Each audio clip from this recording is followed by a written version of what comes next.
कराची में एमजीना रोड पर रिहायशी इमारत में कायम आतिशबाजी के गोदाम में आग लगने से धमाका, 24 अफराद जख्मी, 4 की हालत नाजुक।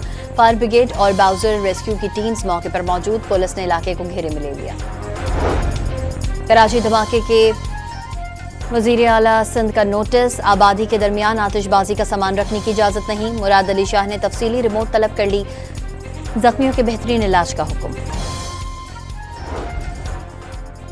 कराची के मुख्तलिफ इलाकों में बारिश का तीसरा spell, Surjani town, new Karachi, Gulshan Maymar और नॉर्थ कराची में बादल बरस पड़े।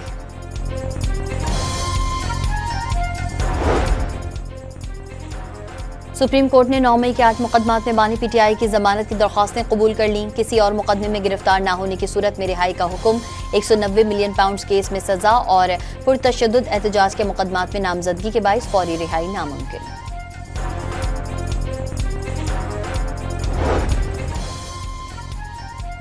पीटीआई रहनुमा सलमान अकरम राजा ने सुप्रीम कोर्ट से बानी की जमानतें मंजूर होना खुश आइन करार दे दिया।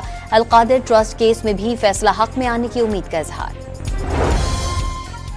सुप्रीम कोर्ट ने बानी पीटीआई की चंद मकामात में जमानत मंजूर की। जमानत का मतलब बरी जिम्मा होना नहीं। वजीर मुमलिकत कानून और इंसाफ बैरिस्टर अकील मलिक की गुफ्तगू।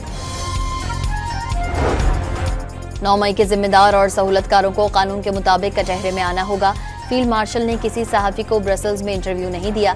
तर्जुमान पाक फौज ने मीडिया से गुफ्तगू की। सहाफी ने जाती मफाद और तशहीर की कोशिश करके गैर जिम्मेदारी का मुजाहरा किया। लेफ्टिनेंट जनरल अहमद शरीफ की वजाहत। भारत दहशतगर्दी सहूलतकार जंग मुसल्लत की गई, लेकिन सब कुछ उलट हो गया। तर्जुमान पाक फौज का दहशतगर्दी को जड़ से उखाड़ फेंकने का आज़म। नेशनल एक्शन प्लान पर मुकम्मल अमल न होने का शिकवा। और पाकिस्तान चीन का काबिल एतमाद स्ट्रेटेजिक इत्तेहादी दो तरफा ताल्लुकात नई बुलंदियों तक ले जा रहे हैं। सीपैक को हाई क्वालिटी ताउन में तब्दील करेंगे। चीनी वजीर खारजा की पाकिस्तानी हम मनसब के साथ मुश्तरका न्यूज़ कॉन्फ्रेंस।